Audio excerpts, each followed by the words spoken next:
Exercise 3.7 linear equation two variable इस chapter का start करते हैं। पहला सवाल बहुत ही अच्छा सवाल है ये कि दो मित्र अनी और बीजू की आयु में अंतर 3 वर्ष का है। अनी के पिता धर्म की आयु अनी की दोगुनी है और बीजू की आयु उसकी कैथी की आयु की दोगुनी है। कैथी और धर्म की आयु का अंतर 30 है, तो अनी और बीजू की उम्र ज्ञात कीजिए। देखो यहाँ पे अनी और बीजू की आयु का अंतर दिया हुआ है 3, है ना। तो ये कह सकते हो कि अनी बड़ा है या बीजू बड़ा है, कंफर्म नहीं है।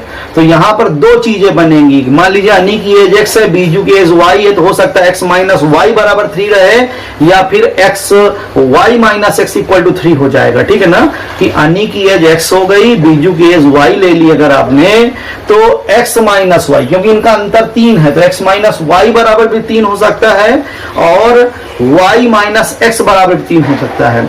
उसके बाद जो धर्म है वो आपका अनी का पिता है, वो दोगुना है अनी से, तो अनी की x थी तो धर्म कितनी हो जाएगी, 2x हो जाएगी।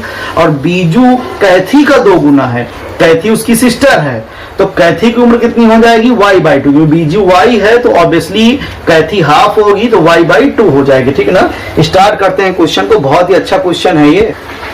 तो हमने यहाँ पर माना कि अनी की उम्र जो है वर्तमान वो आपकी x है और बीजू की वर्तमान उम्र हमारी y वर्ष है ना। अनी के पिता जो है धर्म बीजू के अनी से दोगुने थे, तो धर्म की उम्र कितनी हो जाएगी, 2x हो जाएगी, क्योंकि अनी की हमारी x है ना। और बीजू की बहन जो है कैथी, बीजू की हाफ होगी, क्योंकि बीजू दुगना दिया हुआ है, तो बीजू की हाफ हो गई, तो इसका मतलब क्या हो जाएगा, y/2 हो गया। अब प्रथम सर की बात करिए तो कह रहा है कि अनी और बीजू की उम्र का अंतर, ठीक है, अनी और बीजू के जो उम्र का अंतर है वो 3 वर्ष है। तो यहाँ पर दो चीजें बन सकती हैं कि x माइनस वाई बराबर 3 या y माइनस एक्स बराबर 3, क्योंकि यहाँ पर उसने ये नहीं कहा कि अनी बड़ा है या बीजू बड़ा है, उसने कहा अनी और बीजू की उम्र का अंतर 3 वर्ष है। हो सकता है अनी बड़ा हो तो अनी माइनस बीजू हो जाएगा, हो सकता है बीजू बड़ा हो तो बीजू माइनस अनी हो सकता है। ठीक है ना। तो इसलिए यहाँ पर दोनों ही शर्तों को फॉलो करना पड़ेगा कि आइदर बीजू इज यंगर और अनी इज यंगर। ठीक है ना। तो as per condition there are 2 equations, x minus y और y माइनस एक्स। ओके। अब इसके बाद कह रहा है कैथी और धर्म का अंतर 30 वर्ष है। तो यहां तो कंफर्म है, देखिए अनी के पिता, अंतर कहा ये अलग बात है कि कैथी बड़ी है या धर्म बड़ा है, धर्म बड़ा है या कैथी बड़ी है, लेकिन एकदम सीधी सी बात है, पिता अनी के पिता है धर्म और बीजू की सिस्टर है कैथी। तो जनरेशन एज के अकॉर्डिंग अगर बात कहोगे तो obviously father is much, age of father is much more than that of sons age. ठीक है ना। पिता की उम्र कहीं ना कहीं बच्चों की उम्र से तो अधिक होगी होगी। तो यहाँ पर कंफर्म है एकदम कि धर्म बड़ा होगा, कैथी छोटी होगी। ठीक है ना, क्योंकि धर्म क्या है, अनी का पिता है, जबकि कैथी बीजू की सिस्टर है और अनी और कैथू के बीच का और अनी और बीजू का जो डिफरेंस है वो 3 वर्ष का है। ठीक है ना। तो यहाँ पर धर्म की उम्र कितनी है हमारी, है ना, धर्म माइनस कैथी होगा, धर्म कितना हो गया, 2x हो गया, कैथी हो गई y/2, और कितना डिफरेंस है इसका, 30 ईयर्स। ठीक है ना, कि 30 ईयर्स का डिफरेंस दे रहा है। अब इसको थोड़ा सा राजा बेटा बनाते हैं, तो ये क्या हो गया, एलसीएम 2 का, तो 2 जा 4x minus y equal to 60, equation second हो गई। अब इनको हल जब करोगे तो हल करते समय दोनों बातें, एक बार इसके थ्रू हल होगा, एक बार इसके थ्रू हल होगा, है ना। तो हम यहाँ पे डाले देते हैं केस फर्स्ट कि यदि x minus y equal to 3, equation first है। ठीक है ना। तो अब इनको हम लिख दिया equation first minus second, equation first minus second, तो x minus y equal to कितना दिया था, 3। अब 4x minus y equal to 60 है, माइनस प्लस माइनस ये कटेगा, तो माइनस का 3x इज इक्वल टू आ जाएगा माइनस का 57। तो x की वैल्यू आ गई 19। जब x 19 आ गया तो यहां से x की वैल्यू आप डाल दीजिए समीकरण 1 में, है ना। सो क्या हो जाएगा यहाँ से कि 19 माइनस वाई इक्वल टू 3, तो y की वैल्यू 16 आ गई। अब आप आगे आएंगे कि केस सेकंड क्या कहेगा कि यदि y minus x equal to 3। Equation first ये हो गई। तो अब इनको जोड़ दीजिए, है ना। समीकरण 1 + 2 कर दिया, क्योंकि विपरीत चिन्ह है। समीकरण 1 + 2 जैसे ही करोगे तो y minus x equal to 3 है, और फिर ये वाला है आपका 4x + y इक्वल टू 60। तो इसको जैसे ही कट करोगे तो देखिएगा, 1 मिनट, इस वाले में y का,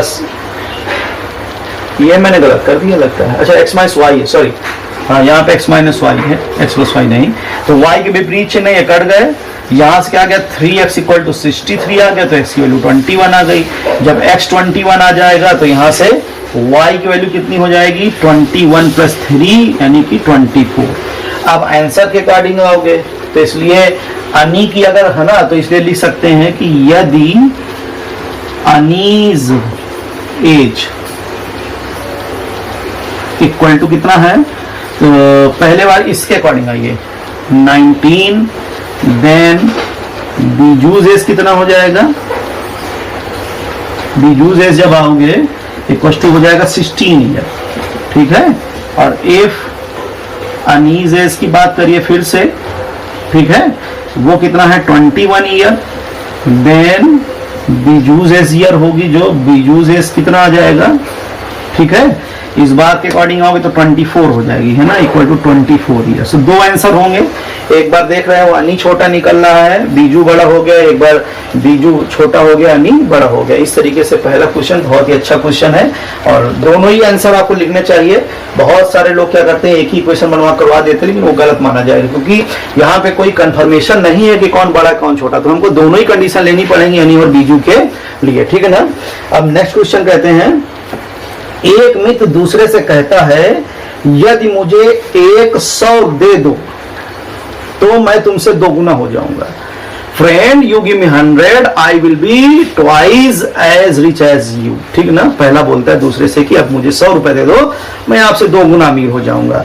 तो फिर दूसरा बोलता है अरे भाई आप मुझे 10 दे दो, if you give me 10 I will be 6 times as rich as you, I will be 6 time rich, मैं आपसे 6 गुना ज्यादा रईस हो जाऊंगा। ठीक है ना। तो अब कह रहा है कि उनकी संपत्तियां यानी कि उनका अमाउंट, उनके पास कितना पैसा है हमको ये बताना है। ठीक है ना। और ये क्वेश्चन जो है भास्कराचार्य सेकंड की जो बीज गणित की बुक है उससे लिया गया है। बहुत ही अच्छा क्वेश्चन है, एकदम रापचिक टाइप का। ठीक है ना। तो चलते हैं, करते हैं इस क्वेश्चन को कि मान लिया माना पहले मित्र के पास जो संपत्ति है वो x रुपए की है और तथा दूसरे मित्र के पास संपत्ति हमारी y रुपए की है। ठीक है। हमने यहाँ पर मान लिया माना पहले मित्र के पास x रुपए है और दूसरे मित्र के पास जो है धन y रुपए का है। तो पहला मित्र दूसरे से कह रहा है इफ यू गिव मी 100, है ना, x इसके पास है y इसके पास है, ये कह रहा आप मुझे 100 रुपए दे दो, यानी इसको ये 100 रुपए दे देगा तो ये x + 100 हो जाएगा और इसने दिए तो ये y - 100 हो गया। और बोला आई विल बी ट्वाइस रिच, मैं दुगना रईस हो जाऊंगा आपसे, दुगना ये हुआ है। तो सीधी सी बात है, 2 का गुणा किसमें कराओगे, जो कम होता है। तो कम ये था तो इधर गुणा करा दिया। इसको राजा बेटा बनाइए, थोड़ा सा हल करिए। तो x + 100 = 2y - 200, इसको इधर ले आओ तो x - 2y = कितना हो गया, माइनस का 200 और माइनस का 100, यानी x - 2y = कितना हो जाएगा आपका, यहां से 300 आ गया पहला इक्वेशन। लेकिन अब वो कह रहा हूं आप मुझे 10 रुपए दे दो, दूसरा वाला बोलता है आप मुझे 10 रुपए दे दो, I will be 6 times as rich as you. तो अब ये इसके पास x है, इसके पास y है, इसने 10 रुपए दे दिए, इसने 10 ले लिए।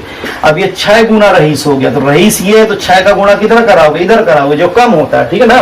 तो इसमें कराया, फिर इसको राजा बेटा बनाइए। तो 6x - 60 = y + 10, इसको इधर ले आओ तो 6x - y = आ गया 70। Equation second. दोनों समीकरणों को बहुत आराम से हल कर सकते हो, इसमें आप 2 का गुणा करा दीजिए, है ना। तो ये आपका x कट जाए, यहां से y कट जाएंगे, y कटेगा तो x का मान आ जाएगा, x का मान आएगा तो y आ जाएगा। ठीक है ना। तो दोनों मित्रों की जो संपत्ति है वो हमारी निकल आएगी। बहुत आसान सा क्वेश्चन। ठीक है। अब हम चलते हैं क्वेश्चन नंबर 3 के लिए। एक रेलगाड़ी कुछ दूरी समान चाल से तय करती है। एक रेलगाड़ी कुछ दूरी समान चाल से तय करती है। यदि रेलगाड़ी की चाल 10 किलोमीटर/घंटे अधिक हो जाए तो उसे नियत से 2 घंटे कम समय लगता है। मतलब जैसे 100 किलोमीटर जाना था और सपोज करिए हम 50 की स्पीड से जा रहे थे तो हमको 2 घंटे लगते। हमने स्पीड 40 की स्पीड से जा रहे थे मान लीजिए, तो हमको 2.5 घंटे लग रहे थे।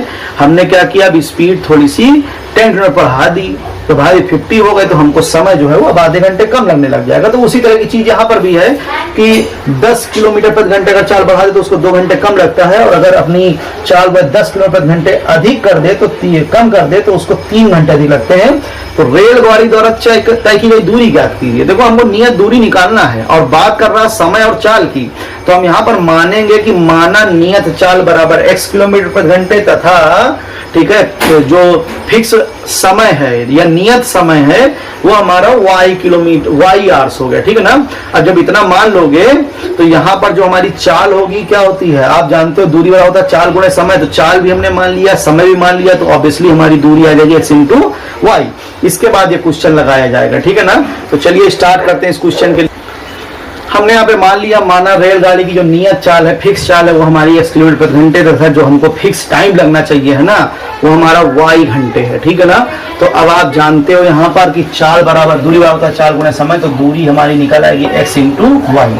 अब प्रथम सर से आते हो तो अगर उसने चाल बढ़ा दिया 10 किलोमीटर प्रति घंटे तो चाल हो गई है x प्लस 10, समय कह रहा है उसको 2 घंटे कम लगने लग जाता है, तो ये समय था y, तो अब लग रहा है y माइनस 2, और फिर वही दूरी गुणे चाल गुणे समय जो होता है वो दूरी के बराबर होता है। दूरी हमारी कितनी है, x इंटू वाई है।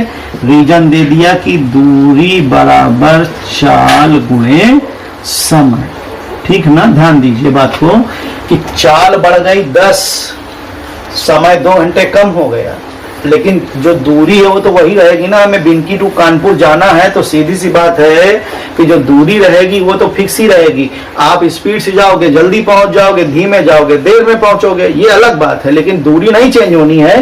तो दूरी x इंटू वाई, चाल हमारी x प्लस 10, 10 किलोमीटर घंटे अधिक हो गई, समय हमारा 2 घंटे कम लगा तो y माइनस 2, और आप जानते हो चाल गुणे समय क्या होता है, दूरी। दूरी हमारी x इंटू वाई थी।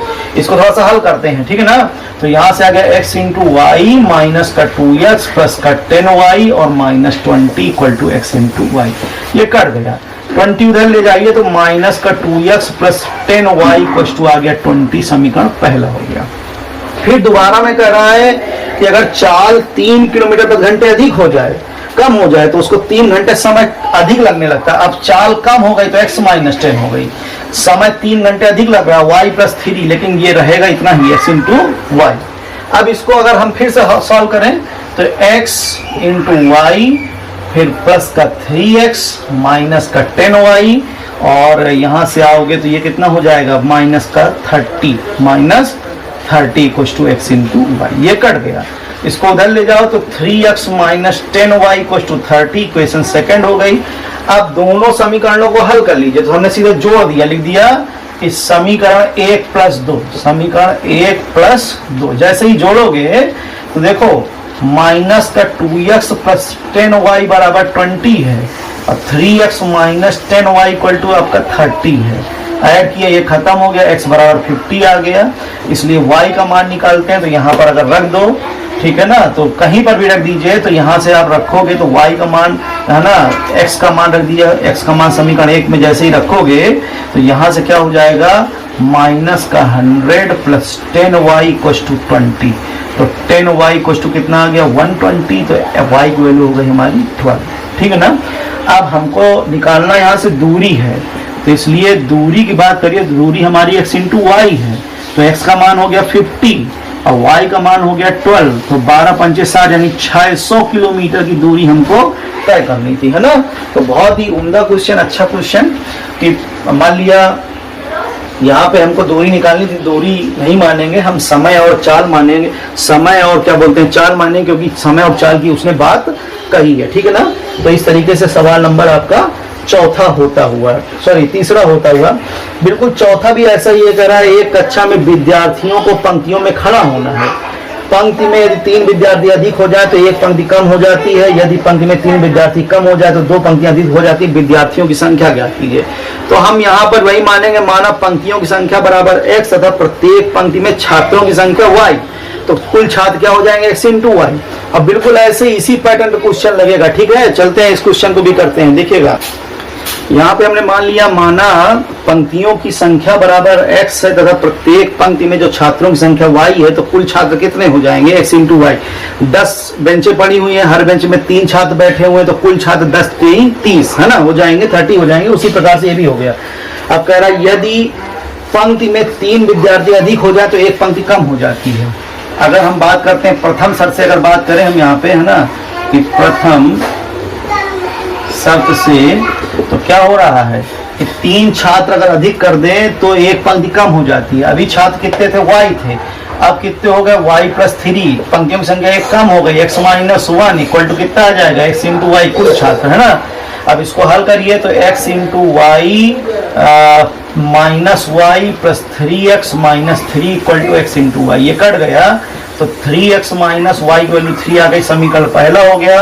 अब द्वितीय शर्त से अगर बात करिए इसकी, तो कह रहा है यदि 3 छात्र कम कर दिए जाए तो 2 पंक्ति अधिक हो जाती है, तो अब छात्र हो गए y माइनस 3, पंक्तियों की संख्या x से कितनी हो गई, x प्लस 2 हो गई, ठीक है ना। लेकिन कुल छात्र तो x इंटू वाई ही रहेंगे, उसमें कोई फर्क नहीं पड़ना है। तो अब यहाँ पे फिर से एक बार इसको सॉल्व करिए तो x into y plus 2y minus 3x minus 6 equal to x into y, ये कट गया। तो यहां से आ गया माइनस का 3x plus 2y equal to 6, समीकरण नंबर 2। अब इनको जोड़ दीजिए सीधे सीधे, तो देख रहे हो आप x का और y का मान निकल आएगा। लेकिन हमको छात्रों की संख्या निकालनी तो x इंटू वाई करना पड़ेगा आपको, ठीक है। तो छात्रों की संख्या अगर इनको हम जोड़ दें, सीधे से लिख दें समीकरण 1 प्लस 2, जैसे ही जोड़ोगे तो देखिए 3x कट गया, 2y में से y जाएगा तो y बचे, y बराबर 9 आ जाएगा, तो y का मान रख दीजिए यहाँ पे, तो x का मान निकल आएगा है ना। तो इसलिए क्या हो जाएगा 3x माइनस 9 इक्वल टू 3, तो 3x इक्वल टू कितना हो गया, यहाँ से 9 उधर चला गया, 9 3 12, तो x का मान आ गया 4। इसलिए छात्रों की संख्या ना, कुल छात्र बताइए कितने हो जाएंगे, कुल छात्र की बात करिए तो x इंटू वाई बराबर हो जाएगा 4 इंटू कितना 9, ठीक है ना। तो 9 चौको 36 छात्र हो जाएंगे, यही हमारा आंसर हो जाएगा। इस तरीके से ये भी क्वेश्चन खत्म होता हुआ कि 3 छात्र अगर बढ़ाते हैं तो एक पंक्ति कम हो जाती है, 3 छात्र घटाते हैं तो 2 पंक्तियां बढ़ जाती हैं। इस प्रकार ये सवाल आपका हो गया, ठीक है ना। अब हम बात करते हैं क्वेश्चन नंबर 5 की। कह रहा है एक त्रिभुज में कोण C बराबर 3 कोण B है तथा 2 कोण A प्लस B है, तो त्रिभुज के तीनों कोणों को ज्ञात कीजिए, ठीक है। यहाँ पे आपको दिया हुआ है कोण C बराबर 3 कोण B तथा 2 कोण A प्लस B के बराबर है ये, और हमें कोण ABC निकालने। तो हम देखो चूंकि पढ़ रहे हैं 2 चर वाले ठीक समीकरण, तो हम यहाँ पे कोण A और कोण B मानेंगे, कोण C को नहीं मानेंगे, वो दी हुई कंडीशन के हिसाब से हम निकाल लेंगे। तो हमने यहाँ पर मान लिया कि माना कोण A बराबर x डिग्री, कोण B बराबर y डिग्री। अगर C की बात करिए तो कोण C का मान कितना है, 3 कोण B है, तो इसलिए कोण C का मान कितना हो जाएगा आपका, यहाँ से 3B हो 3y हो जाएगा, 3y डिग्री, ठीक है ना। अब आप जानते हो चूंकि कोण A प्लस कोण B प्लस कोण C बराबर होता है 180 अंश, तो यहाँ से जब आओगे तो A का मान x है, B का मान y है, C का मान 3y है, बराबर 180। तो x plus 4y equal to 180 हो गया पहला समीकरण। अब आपको दूसरा समीकरण बनाना, तो एक बार फिर इसको ले लीजिए। देखो ये यूज कर चुके हो पहली दूसरी कंडीशन, तो चाहे दूसरी तीसरी ले लो, चाहे तीसरी और पहली ले लो। तो हमने यहाँ से ले लिया कि कोण C वाला लिखा हुआ है आपको 2 कोण A प्लस कोण B, यहाँ मान डाल दीजिए, कोण C का मान हो गया 3y इक्वल टू 2, यहाँ से x प्लस y, तो 3y इक्वल टू आ गया 2x प्लस 2y, तो यहाँ से 2 आएगा इधर आएगा तो y का मान 2x आ गया, समीकरण नंबर 2। सब्स्टिट्यूशन मेथड है ना सबसे अच्छा यहाँ पे लगेगा, क्योंकि y का मान दिया, y का मान 2x समीकरण 1 में रख दीजिए, तो लिख दिया y बराबर 2x समीकरण 1 में रखने पर जैसे ही रखोगे तो x प्लस 4 2 जा 8 x हो जाएगा बराबर 180, तो यहाँ से 9x बराबर 180 आएगा, तो x का मान हमारा निकालेगा 9 दूनी 18 नहीं 20 अंश आ गया। जब x आ गया तो यहाँ से y का मान कितना हो जाएगा, 20 दूनी 40 अंश हो गया। इसलिए कोण A बराबर x बराबर 20 अंश, कोण B बराबर y बराबर 40 अंश, और कोण C बराबर आपका है 3y है ना, तो 3 चौको 12 यानी 120 अंश। यही आंसर हो गया, कोण ABC के मान निकाला। इस तरीके से ये सवाल होता होगा, ठीक है ना। अब सवाल नंबर 6 की बात करिए तो लिखा हुआ है 5x माइनस वाई बराबर 5 और 3x माइनस वाई बराबर 3 का ग्राफ खींचिए। इन रेखाओं और वाई अक्ष से बने त्रिभुजों के शीर्ष ज्ञात कीजिए। इस प्रकार के त्रिभुज के छेद की परिकल्पना कीजिए। बिल्कुल ऐसा ही सवाल, ठीक है ना। मैंने आपको 3 पॉइंट 1 मिनट बता रहा हूं किस एक्सरसाइज से मैंने बताया था आपको ये 3 पॉइंट बात करिए आप 2 में, तो 7 नंबर क्वेश्चन मैंने कराया था बिल्कुल हूबहू। दोनों के ग्राफ खींचोगे, दोनों लाइनें कट करेंगी और जहां पे भी कट करेंगी एक्स अक्ष या वाई एक्सिस का लेना, दोनों रेखाओं और वाई एक्सिस का बीच का लेना है। तो इसको आप क्वेश्चन नंबर 6 को बिल्कुल 3.2 के क्वेश्चन नंबर 7 की भांति करेंगे, ठीक है ना। अब हम बात करेंगे 7 की। तो 7 में 5 क्वेश्चन है, ये एक साथ में बताऊंगा। आज मैं 8 बता देता हूं, अब सेकंड पार्ट का मैं वीडियो जब बनाऊंगा तो उसमें 7 क्वेश्चन नंबर 7 है उसको मैं दिखाऊंगा। 6 नंबर आप जो क्वेश्चन नंबर 6 है इस एक्सरसाइज का, ठीक है ना। क्वेश्चन नंबर 6 किसकी तरीका करोगे, सेम एज, ठीक है, 7 है और किसका एक्सरसाइज 3.2 का, इसका 7 क्वेश्चन का बिल्कुल सेम क्वेश्चन है, बस वहां पे एक्स एक्सिस में था, यहाँ पे हमारा वाई एक्सिस में लेना है, ठीक है ना। तो ये इतना होता हुआ अब हम बात करते हैं क्वेश्चन नंबर 8 की। उसके लिए हम आते हैं क्वेश्चन नंबर 8 कह रहा है ABCD एक चक्रीय चतुर्भुज है, आकृति दी हुई है। इस चक्रीय चतुर्भुज के चारों कोण निकालने हैं। तो चक्रीय चतुर्भुज क्या होता है ना, कि ऐसा चतुर्भुज जिसके चारों शीर्ष वृत्त पर स्थित होते हैं उसे हम चक्रीय चतुर्भुज कहते हैं। उसके अलावा दूसरी शर्त क्या होती है, चक्रीय चतुर्भुज के सम्मुख कोण संपूरक यानी कि 180 अंश के होते हैं, ठीक है ना। यहाँ पे ABCD चक्रीय चतुर्भुज तो A + C बराबर 180 होगा और B + D बराबर भी 180 हो जाएगा। चक्रीय चतुर्भुज के सम्मुख कोणों का योगफल 180 अंश होता है, ठीक है ना। तो इस तरीके से यहाँ पर अब आप देखिए x और y के टर्म में यही है, तो यहाँ पे लिख दिया क्योंकि कोण A + कोण C बराबर 180 अंश। तो A ये है, C ये है, तो यहाँ से आएगा -4x + 4y + 20 = 180। इसको उधर ले जाओगे तो -4x + 4y = आ जाएगा 160। इक्वेशन फर्स्ट हो गई। अब फिर से कोण B + कोण D बराबर लिखोगे 180 अंश। कोण B + कोण D बराबर 180 अंश। तो आप देख रहे हो B का मान यहाँ पर आपका 7x माइनस का 7x + y है, सॉरी y नहीं होगा, -7x + 5 है, सॉरी ये है ना। और ये वाला जो है 5 है, इसके बाद ये क्या है 3y - 5 है = 180। यहाँ से 5 कट जाएगा तो -7x और +3y बराबर 180 हो गया। चाहो तो इस समीकरण को 4 से थोड़ा सा काट लो, आसान हो जाएगा। तो यहाँ पे अगर काटते थे हो जाता है -x और +y बराबर 4 × 4 = 16 यानी कि 40 हो जाता। समीकरण पहला ये बना लीजिए, दूसरा ये बना लीजिए। अब इसमें 3 का गुणा करा के घटा दोगे तो y कट जाएगा, x निकल आएगा, फिर y निकल आएगा। तो हमने लिख दिया समीकरण 1 × 3 माइनस समीकरण 2। इसमें 3 गुणा कराते तो 3x + 3y बराबर 3 × 4 = 12, 120 हो गया। -7x + 3y बराबर कितना हो जाएगा, यहाँ से 180 हो जाएगा। अब आप घटा रहे हो तो ये प्लस, ये माइनस और ये प्लस हो गया। यहाँ से ये कट गया, यहाँ से 7 में से 3 गए तो 4x बराबर आ गया माइनस का, यहाँ माइनस होगा सॉरी, तो ये 180 में तो 60 आ गया। तो यहाँ से x का मान हमारा आ गया -15। जब x का मान आ गया तो हम यहाँ पर x का मान रखते हैं समीकरण 1 या 2 में किसी में रख दो। तो यहाँ से जब रखोगे तो क्या हो जाएगा 15 + y बराबर 40, तो y का मान आ जाएगा 25, ठीक है ना।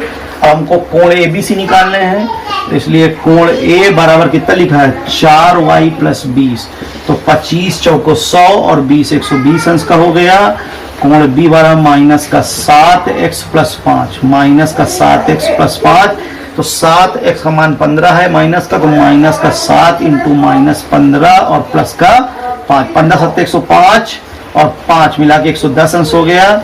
ऐसे ही अगर कोण C निकालोगे तो ऑब्वियसली 4x है, तो 15 × 4 = 60 अंश हो जाएगा। कोण D का मान निकालोगे 3y - 5, तो 25 3 75 माइनस 5 70 अंश हो गया, ठीक है ना।